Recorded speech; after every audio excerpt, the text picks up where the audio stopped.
You don't have to be great to start, but you have to start to be great, and all things start small. This is a rattlesnake.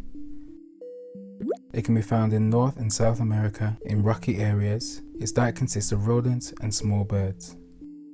Rattlesnakes are real, with a life expectancy of around 15 to 20 years, as long as humans don't mess things up. This is a human. Humans can be found all over the planet Earth, mainly in towns and large cities, with various exceptions. They have a varied diet, and humans are real. They have a life expectancy of around 79 years, as long as humans don't do things to mess it up.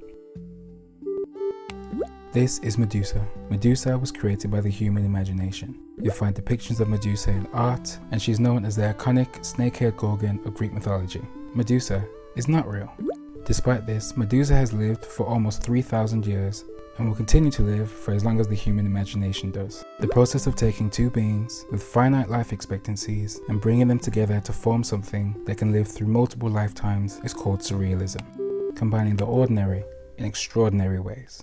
Hi friends, the artwork that I'm designing today is inspired by a surrealist artist called Leonor Fini. A lot of her work was based in mythology and explored themes of female power. Doing your own renditions of other people's work is a really great way to get some creativity flowing and also add your vision onto something that already exists and build upon it. A lot of us have comfortable spaces and you can kind of get stuck into a rut of things that you've done before, especially with colorways and stuff. And I thought that referencing Leonor's work would be a great way for me to break out of that comfort zone. I was scrolling through some of her work and I found this amazing picture of one of her paintings of the Sphinx. There's a lot of different renditions of the Sphinx, especially in Egyptian mythology, Greek mythology, and some Asian mythologies. In Greek mythology, the Sphinx is female, and Egyptian mythology, the Sphinx is male. So I'm thinking about revisiting the Egyptian Sphinx at some point later on in my work, but for today, we're going to be focusing on the Greek version. I've also been inspired a lot by artistic living spaces. A lot of the videos that I've been watching on YouTube have been a lot of interior design, and I think there's a big wave of minimalism in interior design, but I'm a maximalist. I really like bombastic and extra and out there. Lots of paintings, different colors, using furniture as art. So rather than having, you know, your really nice interior designed flat or room and then having art on the wall, having the whole room be an expression of art. And also recently I've been seeing a lot of these resin tables. So people basically, they'll paint the table and then they'll finish it off with epoxy resin, and it just gives you this really beautiful shiny texture on top, which I think is so dope, and I really want to try and make that today. I haven't painted in a very long time and I've never made a table before, so it's gonna be really interesting to see how that works out. But speaking of painting, this bag, this was actually designed on a bag from Jaded London, which obviously is a dupe of the Dior Saddle bag. I really want to remake this bag on this channel, however I want to do it in a way that's a bit more my style. If you've seen, I actually did a mini bag video which I intended to lead into this bag, so I'm going to work out how I want this to look just to give it a bit more of my signature, and then look forward to that video coming very soon. But for right now, we have a table, so let's get that made. This is a sketchbook that I made from scratch in the last video. If you want to watch it, there's a link in the description and the card above. So right now I'm just going to start by making a square grid. The reason I'm doing this is because I want to draw incomplete symmetry, and the best way to do this is with a grid. Also with a grid you can scale up or down any drawings that you've done in the past. So if you've done something that's really large and you want to copy it to be really small, you can use a grid, and vice versa. So very carefully, I'm going to take my pencil and I'm going to draw within each box, making sure that I'm deliberately seeing how much of the space I'm using. What this will do is it'll make it easier for me to copy it over.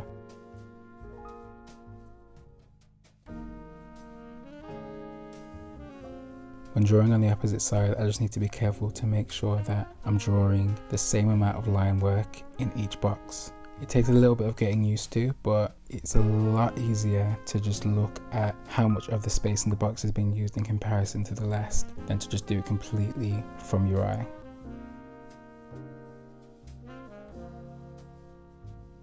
I like to use fine liners over my pencil marks just because it gives a nice smooth line, and also if I'm not planning on doing any shading, there's no need for me to do the whole thing completely in graphite. This image is going to be scanned and then put into Adobe Illustrator, so it doesn't need to be completely perfect, but because this is sketchbook work and I'm planning on doing a sketchbook tour later on, so I just want to make sure that I'm doing sketches in this book that are a little bit more considered, so that when I eventually make that video, I have something really nice to show.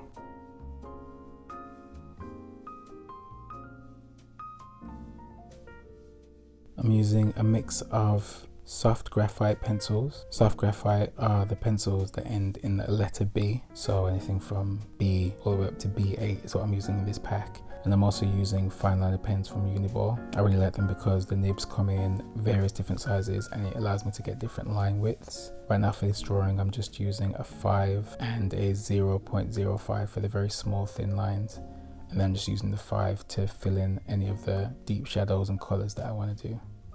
It's going to be completely black and white.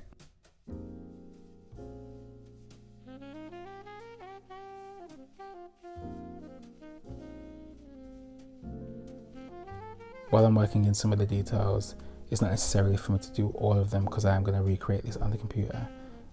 So I'm not going to go too far into it, but I think at this stage, the drawing is pretty much complete to as much as I would need it to scan it into the computer. So now let's move on to the tutorial for how I make my vector images and recolor. So I've scanned in my artwork and I've changed the colors to match the reference image that I'm using for this. But I'd like to make different colorways, so I'm going to select the one I want and go to recolor artwork. From where I can pick the color picking tool and it will automatically change the colors to my reference image. If I unclick the chain icon, I can drag the individual colors so that I'm changing just one color rather than all of the colors. With that done, I can select the second one, do the same steps, except this time I'm going to drag the tool around a specific area of my reference image to capture very specific colors. And just like that, I have a bunch of different colorways which I can use. If you like this artwork, there's a link in the description where you can download it. It's just $3 and all 3 colorways are included. Thank you for supporting my art, and let's move on to painting the table. I went to B&Q and I got them to cut a piece of plywood for me, which is 90 centimeters by 60. I think the American equivalent is Home Depot. I'm using a 200 grit sandpaper to get the sides and the front, and then I'm using an 80 grit just to smooth down. I'm propping up my wood in a couple of shoe boxes just to make sure that I can get the sides as well.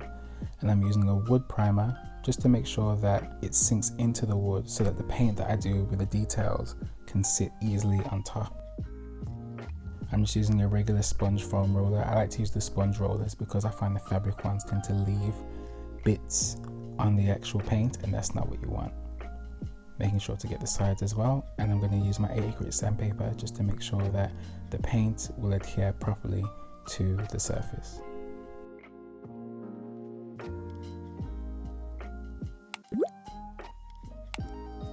Which creature has one voice and yet becomes 4-footed and 2-footed and 3-footed?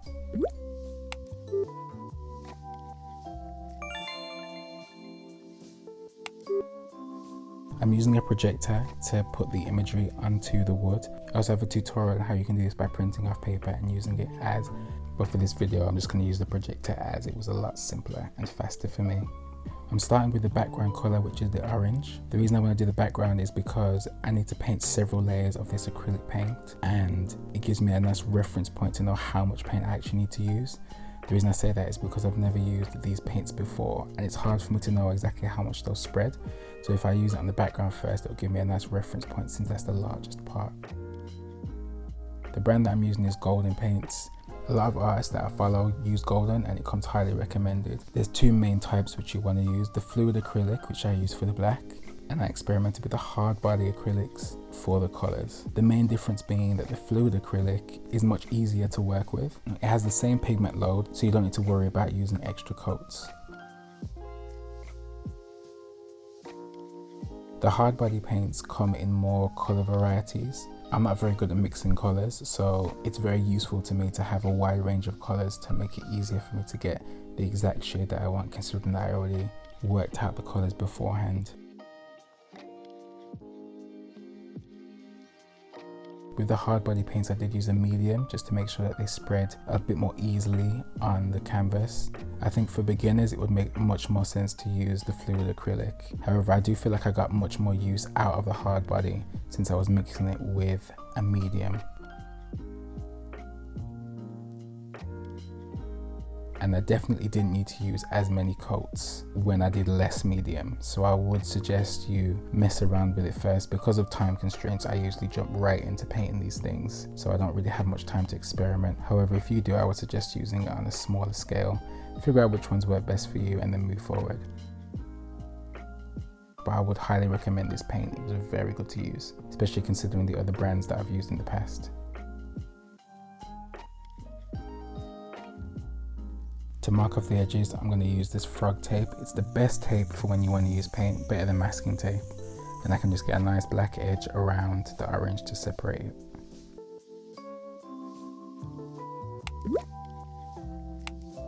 There are two sisters, one gives birth to the other, and she in turn gives birth to the first. Who are the two sisters?